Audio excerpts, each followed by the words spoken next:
Hello, and welcome to the latest episode of the Future of Work podcast with allwork.space. My name is Jamie Orr, and today I am hosting Kate Bally. She is with Thomson Reuters Practical Law. Kate joined Practical Law from Littler Mendelssohn PC, where she worked as an associate in the employment group. Previously, she was an associate at Day Pitney LLP and a law clerk to the Honorable Stephen R. Underhill. She is now the co-director of Practical Law's Labor and Employment Service, and I am super excited to have you with us from Connecticut this morning. Jamie, thanks so much for having me. It's a thrill to be here. I appreciate the warm welcome. Yeah, so the main thing that we want to be discussing with Kate today is around, this whole idea of returning to the office after a long set of closures, both in the United States and around the world, and really what to look at from a law and labor perspective around safe reopening and things that employers might need to be looking out for in terms of employment liability. So, employers really want to ensure they're reopening safely without rolling out that red carpet for litigation. And employees want to feel secure in going back to work. So Kate's going to help us with some tips and resources around that. So let's go ahead and get started. There's a lot of question marks for both employers and employees about returning to the office, even if they're not going to. So, even that's a big source of debate right now. So for those that are reopening their physical office spaces, what are some of the things that you're seeing that employees are most concerned about? Yeah, great question, Jamie. So as you can imagine, employees are finding themselves up against so many stressful circumstances in this unprecedented season. And it's not just the pandemic. In terms of the economy, we thought we were going to see, according to the Dow Jones, 1 million new jobs in our April jobs report. And that, of course, did not happen. We saw more like 266,000. We're still, recovering, and employees are reeling from layoffs and furloughs. It's really been a stressful season economically. On top of that, we've got this politically charged environment. We're still seeing lots of police use of excessive force against African Americans. We're seeing racist attacks against Asians. We're seeing anti-Semitic violence. So there's so much going on. It's not just the pandemic, but of course, the pandemic rages on. We're not quite done. We're making lots of progress, of course, and that's really encouraging. So we've got this context and we've got people very fearful and nervous, but we've also got hope. And that's what we are eager to focus on, of course, as a nation, as a planet. So where are we? Well, the virus in the US has infected 33.2 million people, which is just daunting. And in terms of deaths, we're looking at almost 600,000 Americans having died of the coronavirus just in the United States, which is really frightening. The rolling 7-day average has come down in terms of new infections. It's now at about 28,000 for that rolling 7-day daily average. But that does represent a 19% lower than what we had seen previously. So that's good news. But of course, people are still very, very aware of the virus and still fearful. As you probably know, President Biden's goal is to get us to at least one dose for all American adults, 70%. And we are on track. As of May 20th, we were at 60.5% of Americans having had at least one dose. So we're on our way here in late May.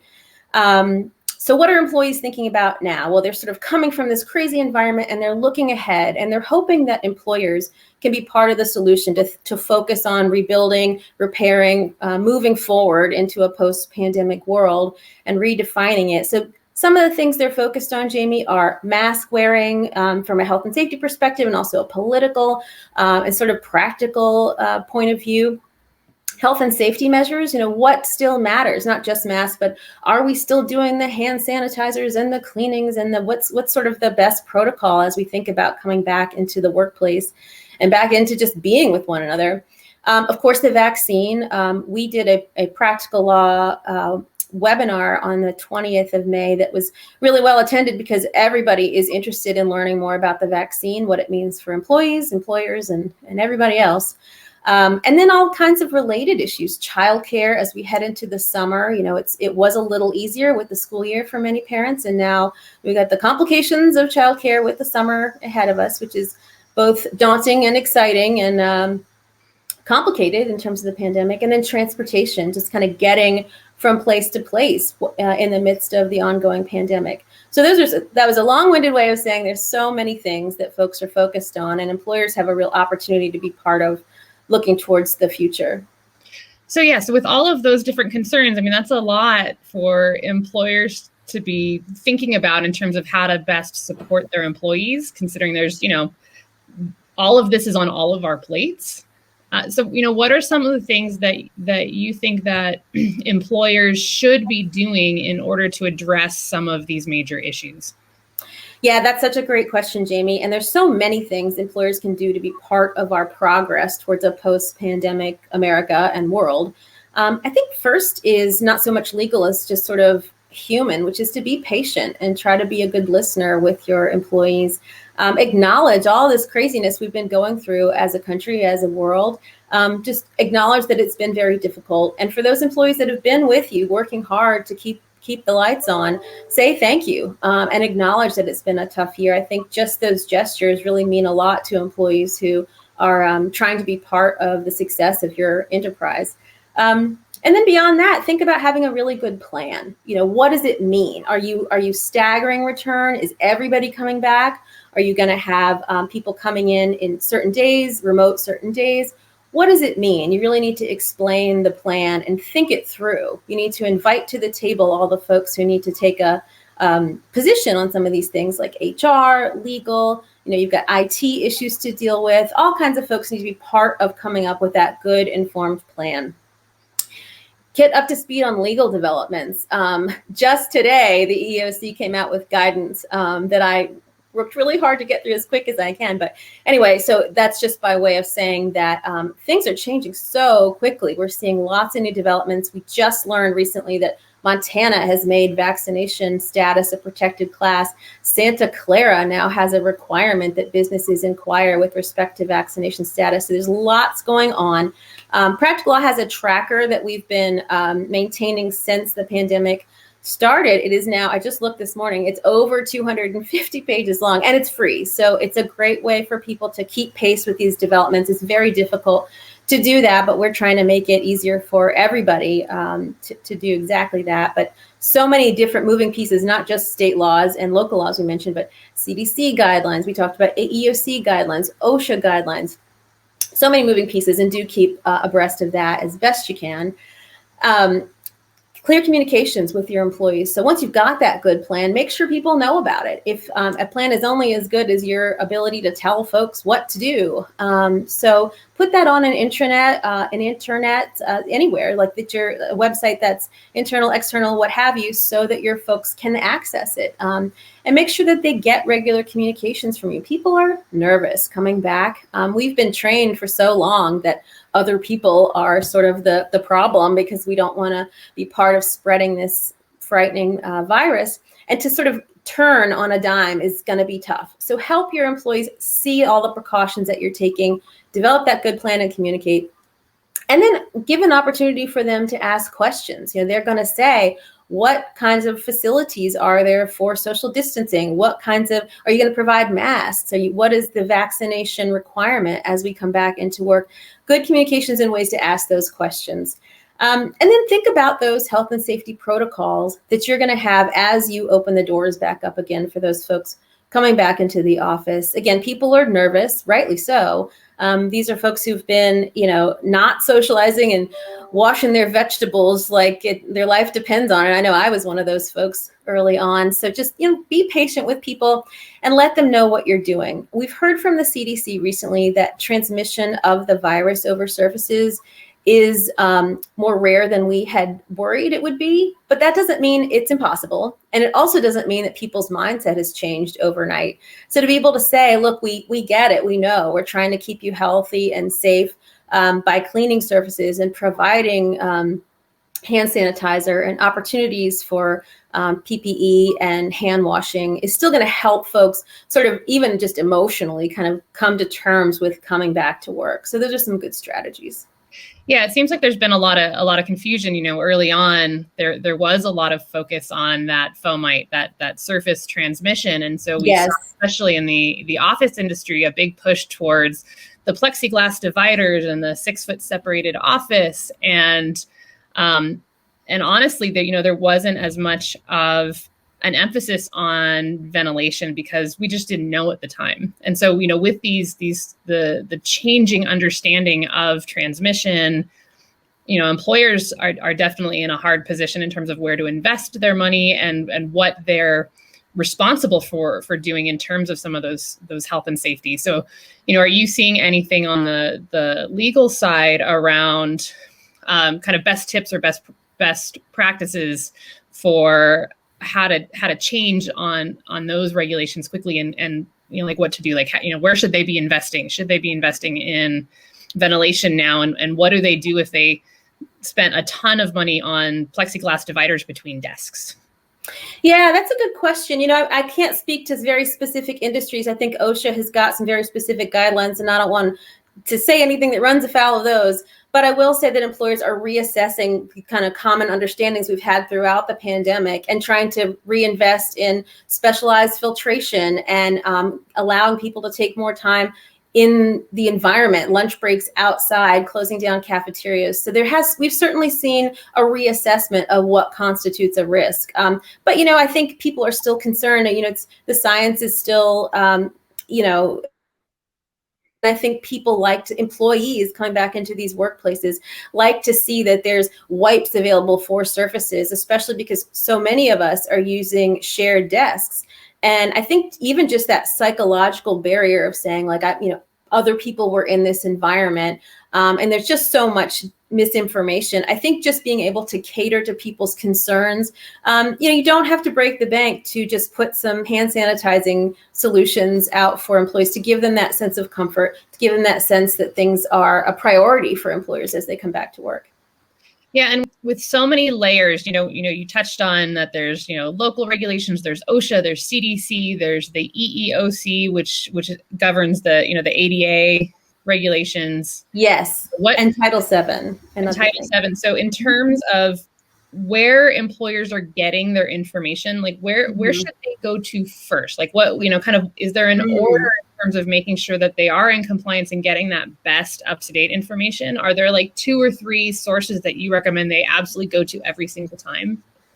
Yeah, that's a great question. I mean, the CDC has some of the most regularly maintained content, and it's also more accessible. It's written for really everyone. Lawyers are looking at it too, for sure. But it's really written in a way that's designed to be understandable for everybody. So I would say this, like when we have written about this, we've said, you may want to consider employers providing links to CDC content because it is designed to be accessible. It's regularly updated.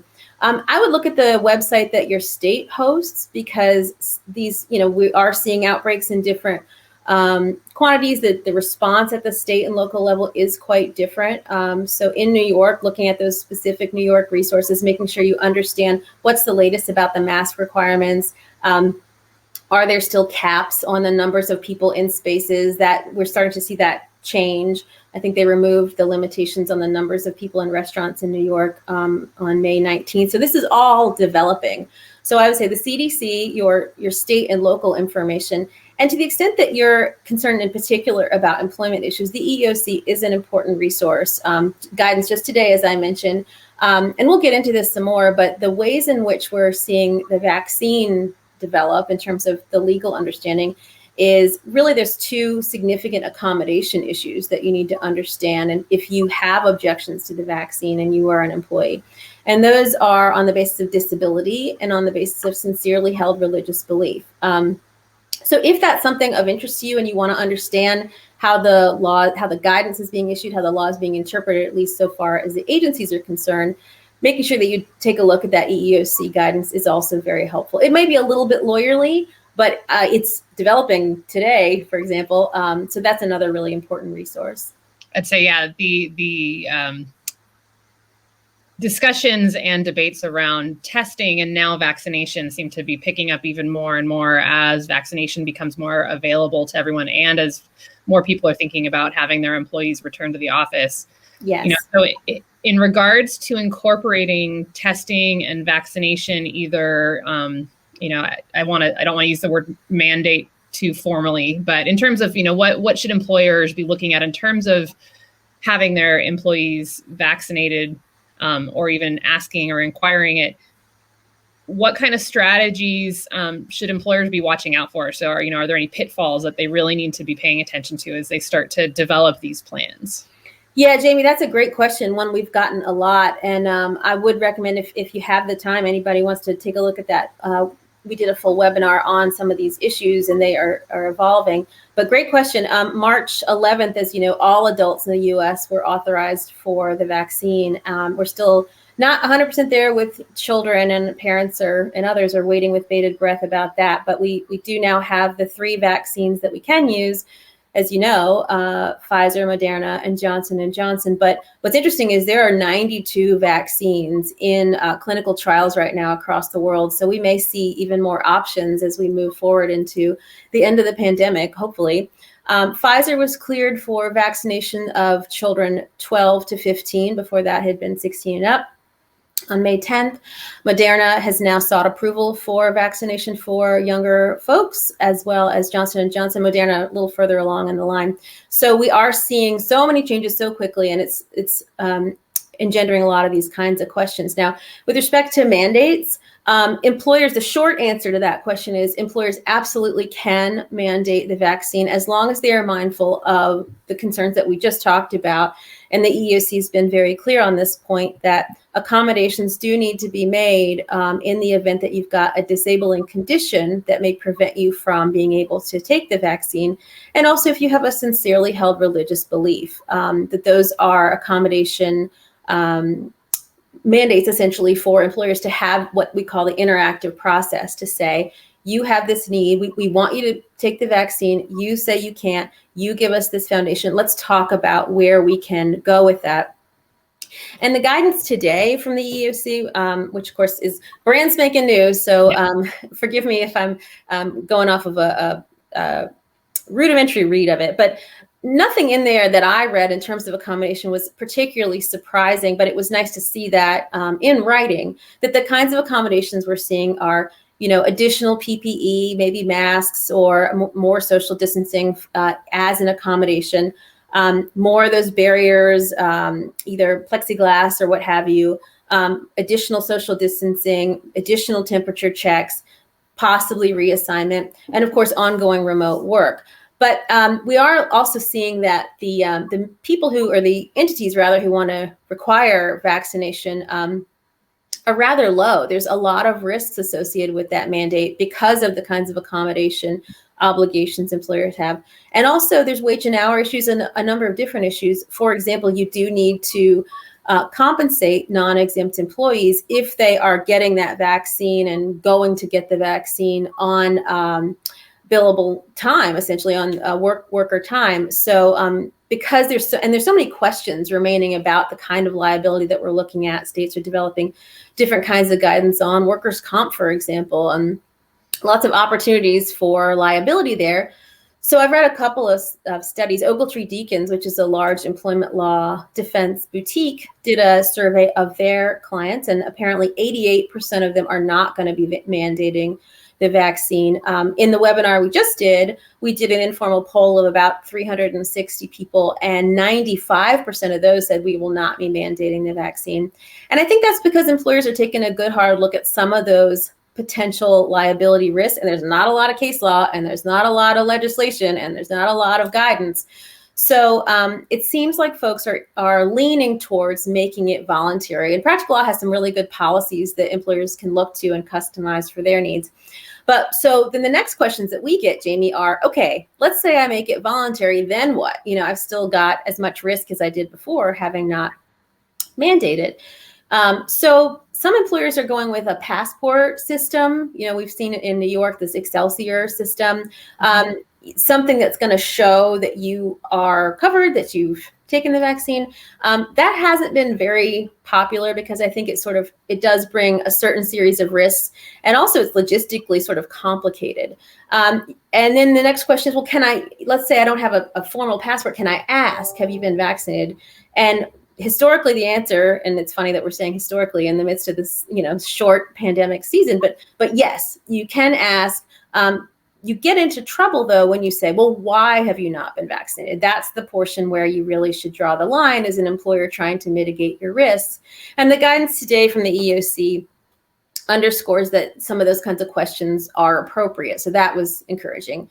And then the next question, and there's so many questions, every question leads to more questions, is about incentives, as you have alluded to, and certainly as the EEOC has opined on today. And that has been a complicated one. It's funny because I'm sure employers are going, wait a second, the state of Ohio can have a lottery for $1 million and I can't give people a gift card. I think that can be confusing. And incentives are allowed, that you can give incentives, but there are certain kinds of risks associated with incentives that are very large. And the EEOC has provided not a lot more guidance than just using the term very large. Because you don't want to create the impression that you're coercing people into getting the vaccine especially if they have those disabling conditions or a sincerely held religious belief, because you could find yourself facing a discrimination complaint on that basis. There are also wage and hour issues. If you give monetary incentives, is that now part of your regular rate of pay for calculation of overtime for your non-exempt employees?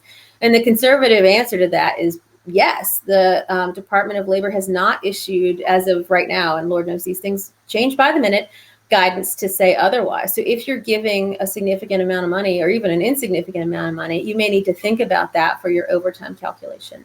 Other issues. Is it part of a wellness program? Are there HIPAA complications here? Are there ERISA complications here? What are state and local laws around this?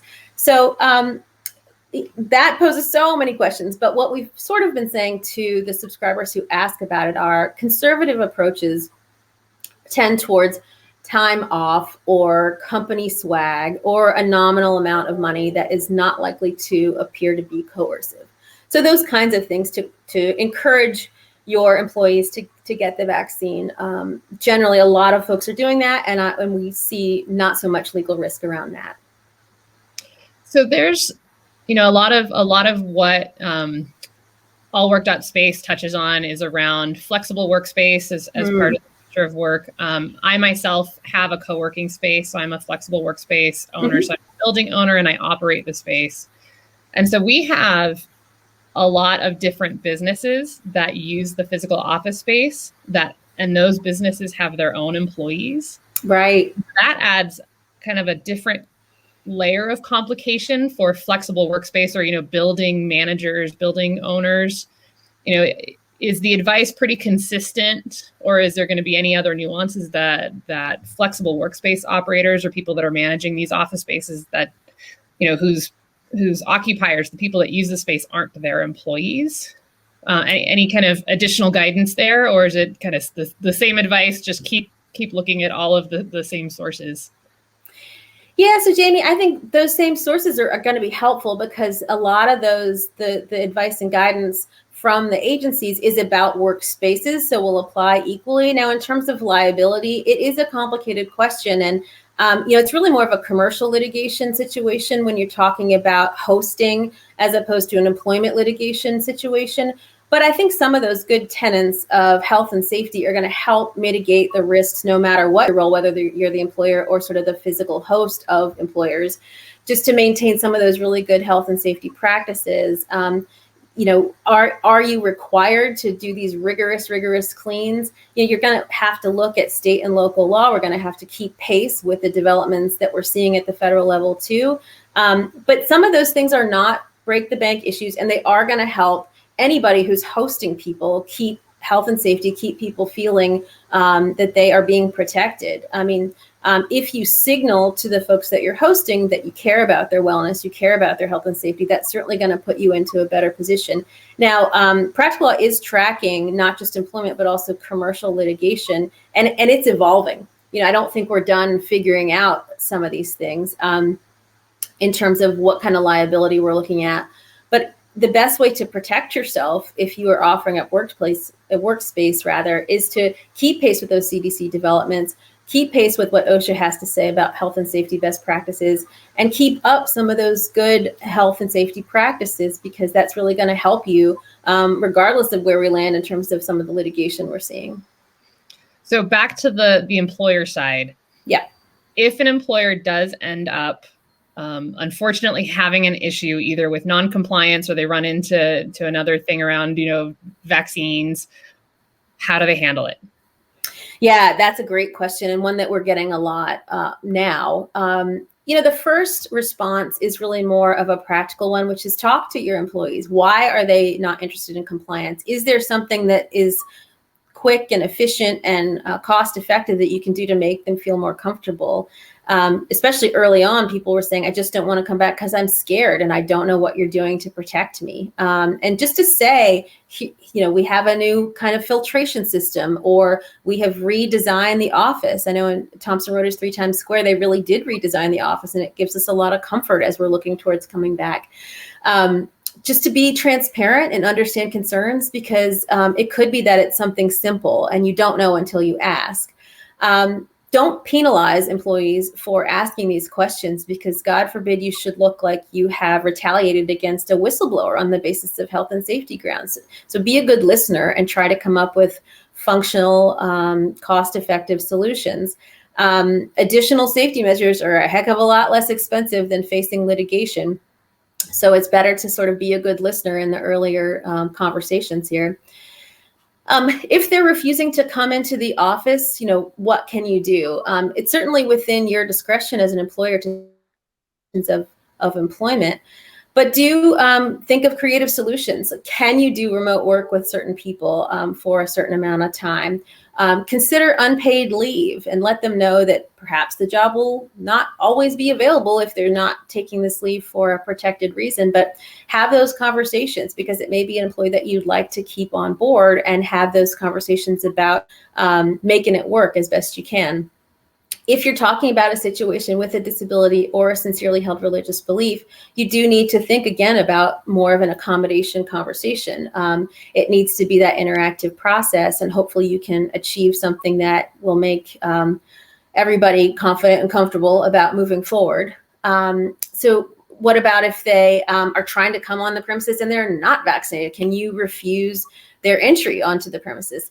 And the answer is from the EEOC is if they cannot be reasonably accommodated, then yeah, and you feel that there is a direct threat to your staff, you have the right to protect those in your employ and your customers as well, and say, no, you cannot, be here. We've tried to come up with an accommodation and we have not been able to do so. We feel there's a direct threat, and that's a complicated legal assessment, but the EEOC has generally said that that employers have some authority on this issue. The EEOC also does caution against termination as a knee-jerk solution. It's sort of employment capital punishment and should never be entered into lightly. And it should take into consideration the kinds of accommodation obligations employers may have. And there's so many other solutions besides termination. So at the end of the day, is termination possible? Yes, but you really need to go through the process. Is there something less dire that can be done to make it work for all involved? And then sort of a similar assessment for the folks who are not interested in wearing a mask, for example, if that's still an ongoing requirement. You as the employer can set the safety standards. But again, you have to be mindful of those accommodation obligations.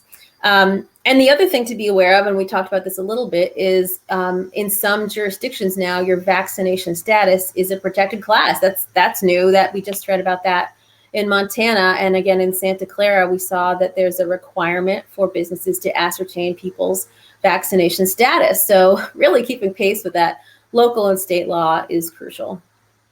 Yeah, and you've brought up remote work a couple different times as an accommodation option. Yeah. Is that so?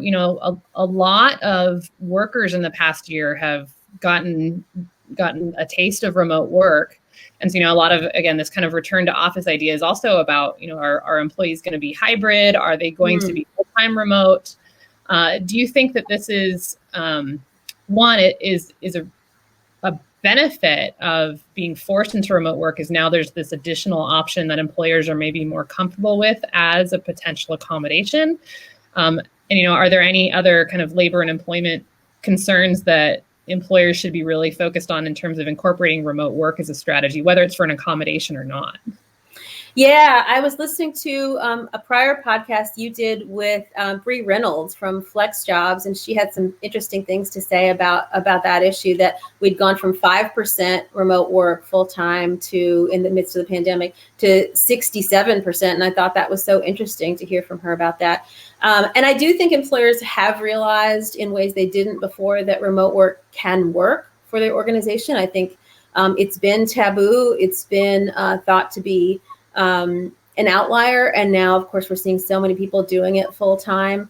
I do think that some of the remote work is here to stay, but I also think that some employers are going to want to start bringing people back on a hybrid basis. I think that seems to be what a lot of employers are doing. My husband is also in employment law, and so far that he gets lots of these client calls, and we have lots of kitchen table talks around what's going on out there. And at least from his perspective, not a lot of employers are saying, that's it, we're full-time remote, everybody go work from home for the rest of all time. Most employers that he's hearing from are talking about more of a hybrid model. So although I do think that remote work will be more of a part of the conversation, I don't think it's true that we'll all be working from home for the rest of forever. I just don't think that's where we're going to land. And of course, this is speculation. And I also don't think that we're going to have people say, well, you gave me this as an accommodation before, therefore you have to do it from here on out. I've heard about some state OSHAs that have specifically said, just because we offer that during the pandemic doesn't bind us going forward to make this a constant opportunity, an ongoing right of accommodation, or just, not sort of legal accommodation, just you're not entitled to that as a matter of right going forward. And I think employers will have to make those decisions for themselves. Some employers, remote work is great. Some people can stay motivated, stay engaged. Some technologies have certainly helped keep employees on task and focused. But others are finding that people are flagging and they're less committed to the job. Maybe they're less focused. It just depends. And a lot of that's going to be employers' option. I think we'll probably land somewhere in the middle. Great. Thank you so much. Are there any other kind of final words of advice or recommendations that you have for employers as they're starting to, continue to try to keep up on all this information and navigate this process as we try to get, beyond the pandemic, and, other things are always going to come up. So, what is your general advice on how to? Yeah, good question. So, of course, we're all focused on recovery from the pandemic right now, but I don't want employers to lose sight of the sort of the good practices going forward that we're going to need to focus on once we're sort of back to whatever this new normal is. Making sure that we're complying with anti-harassment training, diversity training, creating inclusive environments. There's so many other things, as we touched on at the start of the podcast, in terms of diversity, ongoing racism and violence against people on the basis of race and religion. So I think once we can sort of get our bearings with respect to where we are in the pandemic and recovery, I do want to remind employers of the importance of going back to fundamentals and helping people with things beyond the pandemic, things about good practices of inclusion and diversity and eliminating sexual and other kinds of harassment. So just to be mindful of that our work is not done creating good, safe, and welcoming workplace environments. Great. Thank you so much, Kate. This has been incredibly helpful and informative. There's a lot to keep up on, and I think this is really going to benefit a lot of our listeners. I really appreciate you being here and taking the time with us today. Thank you, Jamie. It's been a pleasure. Absolutely. Thank you all for joining us with Kate Bally from Thomson Reuters Practical Law on the Future of Work podcast with allwork.space.